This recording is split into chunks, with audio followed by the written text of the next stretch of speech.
So it's my misfortune to be the last speaker and stand between you and drinks and dinner, but hopefully this will have some interest to you. I hope that healthcare is not too much of a tangent to introduce to our discussion this evening, but from my personal perspective, I spent most of my career in healthcare one way or the other. Healthcare is a very interesting industry, it's a very interesting area because it's really a nexus between business and, I think, social goods and social services. So from that perspective, I think it gives us a very interesting insight into societies and countries as they develop and move forward in history. I think if you think back here to our own United States and the debates that took place and are still taking place concerning our own healthcare reforms, you can understand that a little bit. I think if you look back at the course of those discussions and those reforms, it reveals a lot about where we are and who we are as a country at this point. And I'd like to say very much the same thing on the Chinese side. So I think discussion of healthcare gives us a good insight into the Chinese state, the Chinese society right now, and where things stand. Of perhaps more interest, and this should get all of the business students here to perk up a little bit, is that projections over the next 5 to 10 years indicate that the healthcare sector in China will grow at an annual rate of 20 to 25% for at least the next 5 years, probably for the next decade. So healthcare in China will be one of the fastest growing sectors in one of the fastest growing countries in the world. So definitely, if for no other reason, that fact alone should keep you interested and engaged in learning a little bit more about what's happening in healthcare, understanding what opportunities are there. And that's what I'd like to talk a little bit about tonight. Give you a little bit of a basis in where healthcare is at in China right now, talk about opportunities, challenges, and as Sandy said, from my perspective, this is an area of joint engagement. This is an area where China and the United States should be working together. The issue in healthcare particularly is how do we build the bridges to make that collaboration, make that partnership a reality. In some areas we've been extremely successful. In other areas we're just getting started. So I want to talk a little bit about that. In this very fast-growing sector, I'll back up a minute and say I always feel when I'm talking to Chinese colleagues or Chinese audiences that I'm a bit of a fraud in terms of I'm an American and I'm talking about our wonderful, great healthcare system. Well, you know, if you listen to the discussion that was taking place, we have a lot of problems in our own healthcare system. So I always feel a little hesitant or a little embarrassed to talk to Chinese folks about how great the U.S. healthcare system is. Because having worked in that sector for many, many years, I understand exactly where all the bodies are buried and how ugly and inefficient it can be. That being said, the United States does bring a number of unique advantages to the table when we're talking about healthcare transformation in China. Those are, we are undoubtedly the world leader in medical education and research. That's here in the United States. We also are world leaders in terms of management and operation of healthcare facilities. From my perspective, where we fall down a little bit is kind of on the societal, systemic approach to what we do with healthcare as a society. But in terms of the individual working parts, world class, no doubt about it. So we have a lot to share and a lot to bring to the table. I'm going to start my remarks with a couple of real life examples that may start to open a window into where healthcare and healthcare reform is in China. Whenever I visit Shanghai, I always stay at the same hotel. It's the Jinjiang Hotel. I don't know if anyone's from Shanghai, but it's a very old famous hotel built in the 1920s. I always say I like to stay there because it's the only place that I still recognize in China from when I arrived there in 1980.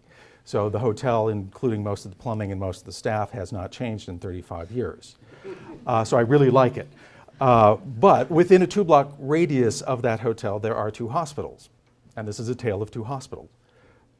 2 blocks to the south is Ruijin Hospital. Ruijin Hospital is a 1,400-bed acute care hospital. It is one of the top hospitals in the city, and it is the banner hospital for the Jiaotong University Medical School. So it's medical school affiliated. Jiaotong is one of the top medical schools in China, so very famous hospital with a fabulous medical staff.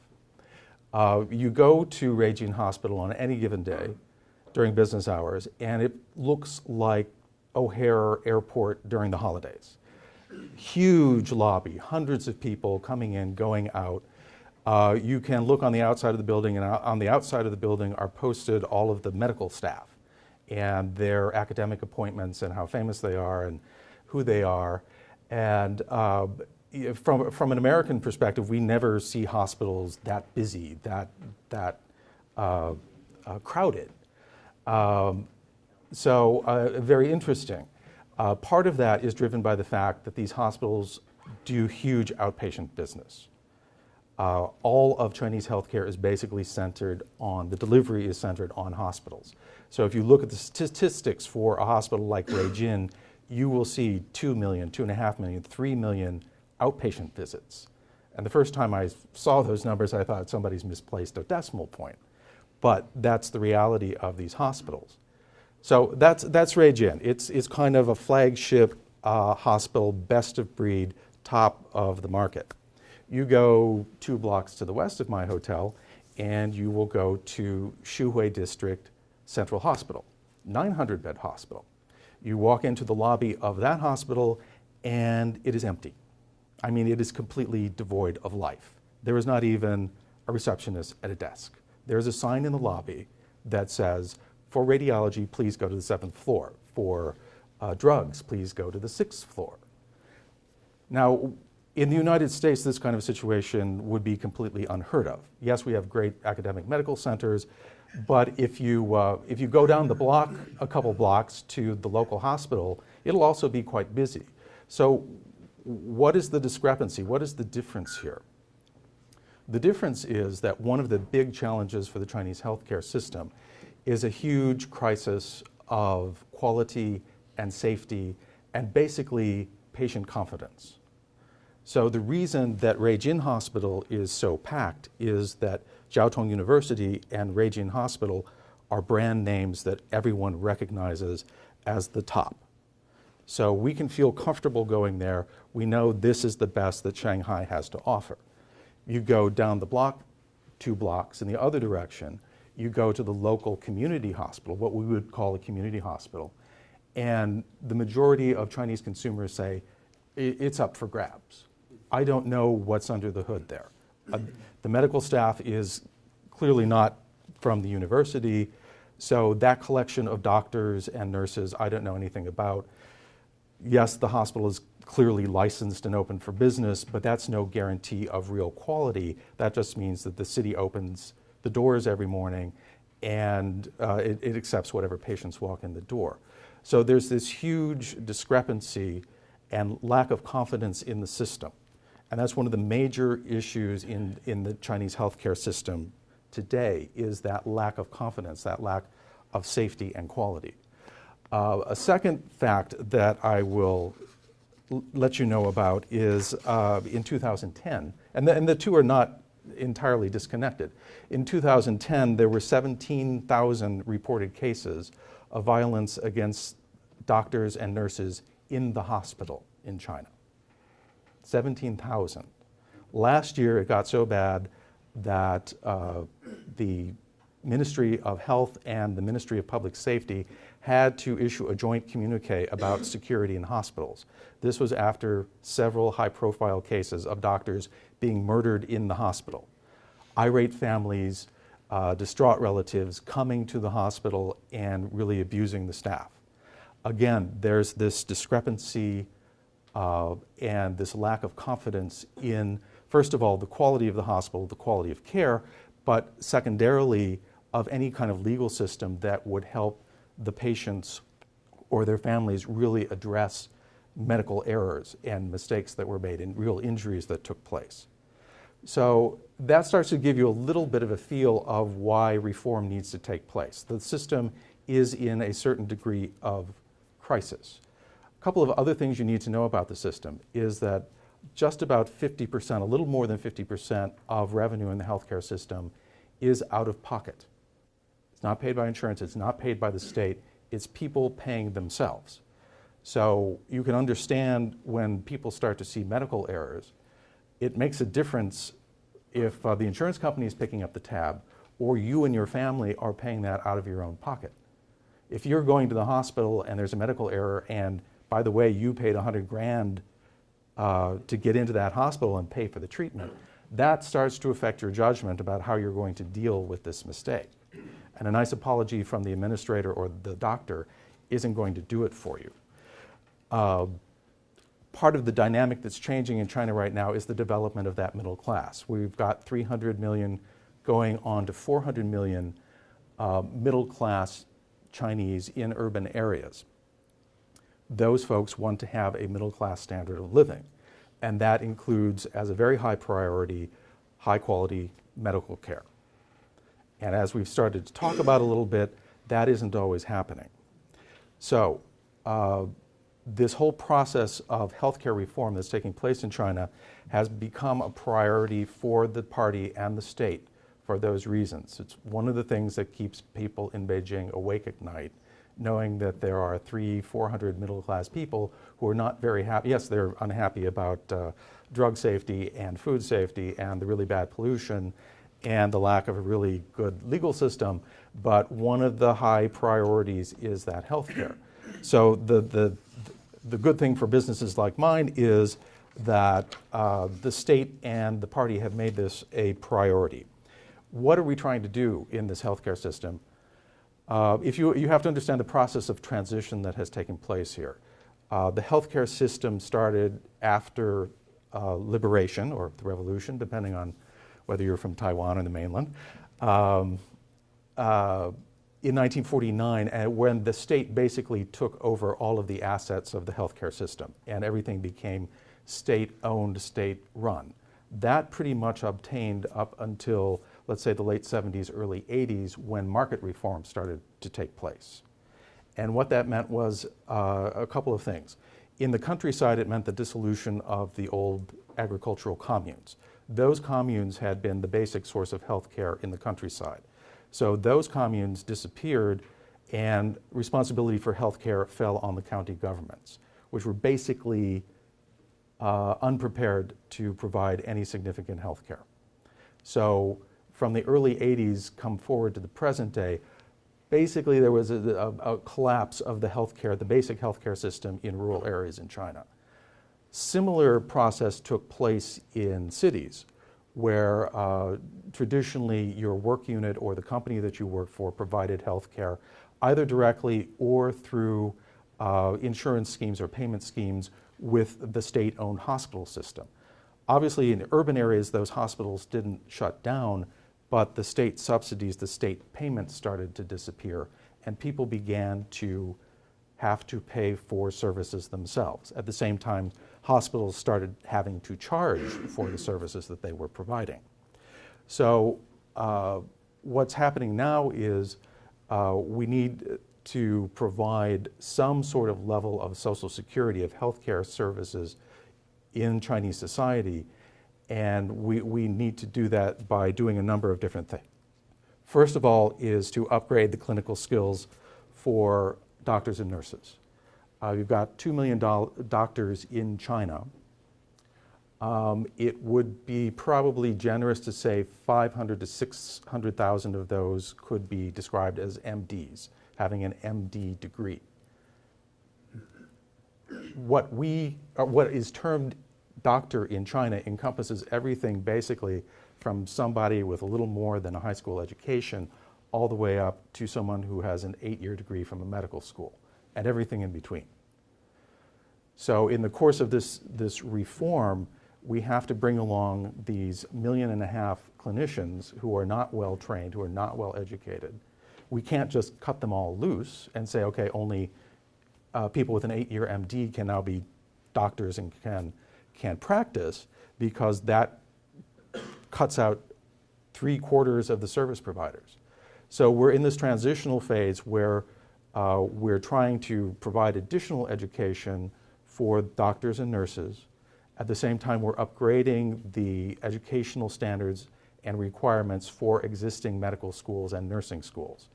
And the goal is to provide Chinese doctors and nurses with an 8-year MD and nurses with the equivalent of a 4-year BA, just as we have here in the United States.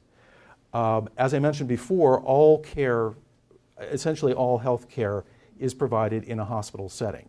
You can't go to a drugstore and get drugs. You have to go to the hospital. You can't see a physician outside of the hospital for the most part. You have to go into that 1,900-bed hospital with the 3 million outpatient visits. Not the greatest health delivery system in the world. You think ours is bad, this is probably worse. So part of the transition is to move primary care out of that hospital environment, make it a more localized in community clinics, perhaps in private practice, but to get it out of the hospital. Now, you'll be happy to know that the hospitals are lobbying against this because that's where their money comes from. That's how the acute care hospitals have been making their money over the past 20 years, is on drug sales and these enormous outpatient numbers. So the hospitals are not exactly happy about this transition, but hopefully we'll be moving down that path. The other thing is to create a system of universal health insurance. That has actually been implemented. I think coverage is now 95% of the population through a variety of different schemes, both privately paid for by those who have jobs in private industry and partially state subsidized. Now it's, as I said, almost universal, but it provides only a very limited coverage and support, very low payment rates. So patients are still primarily responsible for providing the fees out of their own pocket, but for almost everybody there's now some level of insurance in the system. And of course, to address the health and safety and quality issues that we've talked about. So during this upcoming period of healthcare reform, we're going to be moving from purely state ownership into more of a mixed environment, just like the Chinese economy has become mixed. So last year, 2012, the Ministry of Health finally approved private investment in all healthcare organizations. That means even the top tier hospitals in China, and for the first time, foreign private investment in all of those facilities as well. Now, on the foreign side, no one is quite sure how that's going to work out. No one's rushing in to write checks and buy Ruijin Hospital in Shanghai right now. So we're waiting for regulations, we're waiting for some indication of how ministry and local bureaus of health will deal with foreign investment. But a very interesting sidebar is a couple of years ago I was in Shanghai having lunch with the director of education and medical research for the city of Shanghai. And one of the points he made during the course of our lunch was, he said, you know, you're sitting here in Shanghai, one of China's most advanced cities. I'm sure you're very impressed with the infrastructure, you know, world-class subway, world-class airport. If you go to one of the 5-star hotels here, you'll see that the service is as good or better than any place you would go anywhere else in the world. But he said, in healthcare, we're 30 years behind all that. And his take on it, his analysis was that the state had kept healthcare in a bubble that was very unhealthy, and that policy should change and has changed to allow outside companies, outside players to come into the market, and that would help shake up and transform healthcare in China. So his prognostication came true, and a lot of times when you're having those conversations, it's not so much a wild prediction, but it's an indication of the policy discussions that are already taking place behind the scenes. So we're moving into that more mixed environment where ownership and operation will be both public and private.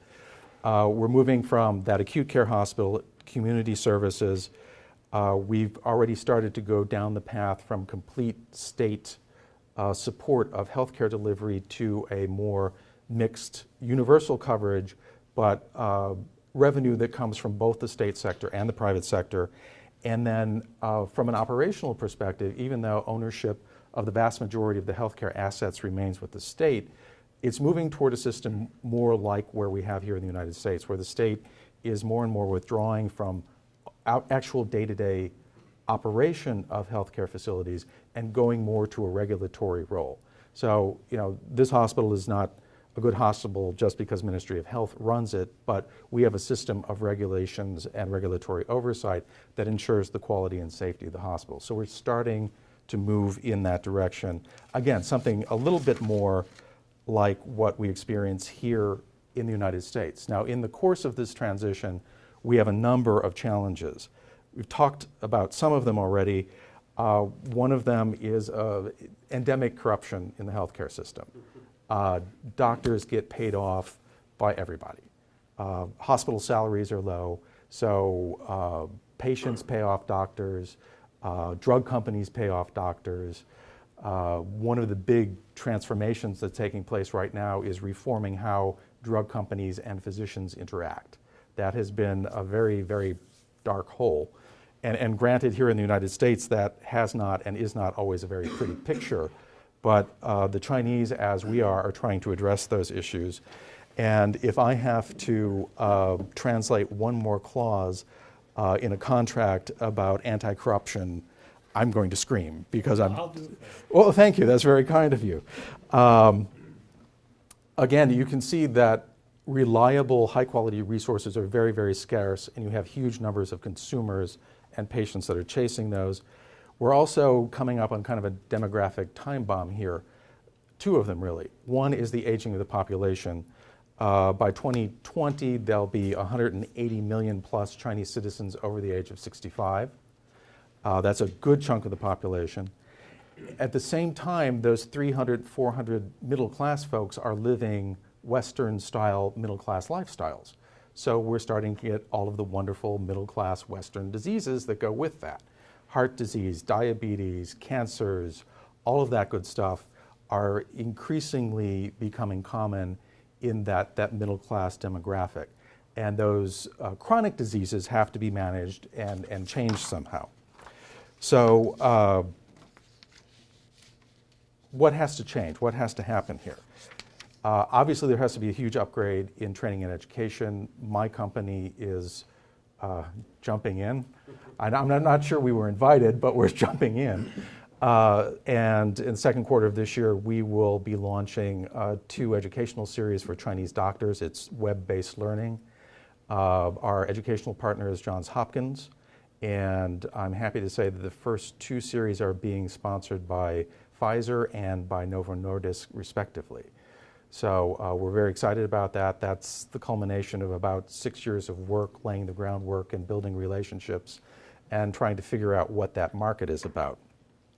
So there's a huge educational play to be made there. And I will tell you flat out that this is not virgin soil by any means. We have some very big, very aggressive Chinese competitors that are already playing in this field. There are about half a dozen significant Chinese online medical education companies already up and operating, some of them for over a decade. What we think we're bringing to the table that will be different is, first of all, the U.S. content from Johns Hopkins and other associations and medical schools, but also a different educational design and approach. One of the things that we learned from surveying Chinese doctors is that they feel the existing continuing medical education content is very poor quality, it's usually dated, and that they would welcome a different approach and different information. So we have to upgrade those clinical skills for doctors. China has about 2 million nurses. It probably needs about double that number. Interesting thing is we've kind of been, kind of humbly plugging away in our little medical education silo, and we keep getting sucked back into management and leadership education. Just a hint for you guys. And the conversation usually goes like this. It's like, great, you're bringing us all this fabulous clinical education. We love that. Wonderful. But nothing's going to change here until the leadership and management of healthcare changes. unless you make those cultural changes, nothing on the ground is going to change. So if you just want to put the education out there and feel good because you've educated these doctors, wonderful. But you're not going to change anything until you address leadership and management of the hospitals and of the healthcare system. So that's a huge opportunity and a huge challenge. And that encompasses things like finance, IT, quality and safety issues, just generic business management. And along with that, entirely new segments of the healthcare market need to be created there. One of the things that the Ministry of Health came out with last year was their plan for providing senior care. We have all of these aging seniors, they all have chronic diseases. What are we going to do? Well, their plan is to have seniors age in place. So you're going to stay at home and you're going to have home health care, and services will come to you, which is brilliant, except no one in China knows what home health care agency looks like. It doesn't exist today. So there again, we have an entire market segment that needs to be created from nothing. Now, as I said, this is not virgin soil in a lot of ways. Big international players have been playing there for a long time, very successfully. You think of GE Healthcare, think of Siemens, think of companies like Fresenius, it's a hemodialysis company. They've been really great at penetrating the market. Think then again about the big pharmaceutical companies. They all play there, and they all play there in massive ways. One of the things that finally put my two partners over the top in coming along with me for this China journey was the fact that we did kind of a market survey and started looking at where pharmaceutical companies were investing their money. Money for a capital investment, but also for marketing, for education. And it was very clear that wherever they were headquartered throughout the world, everybody was sitting around the table with their $3, $4, $5 billion every year for investment. And they're saying, where should we deploy this? Should it go to Europe? Should it go to the United States? Should it go to China? And it was very clear the answer was always China, China, China. So there are big international pharma players who every year are investing $1 billion in the Chinese market. That's production facilities, that's research and development, that's marketing, that's education. So hopefully we'll get a little bit of that money. But that is a major play here. And I was finally able to convince my partners that we should just follow the money. I don't care if you don't care about China, if you don't believe me, let's just follow the money.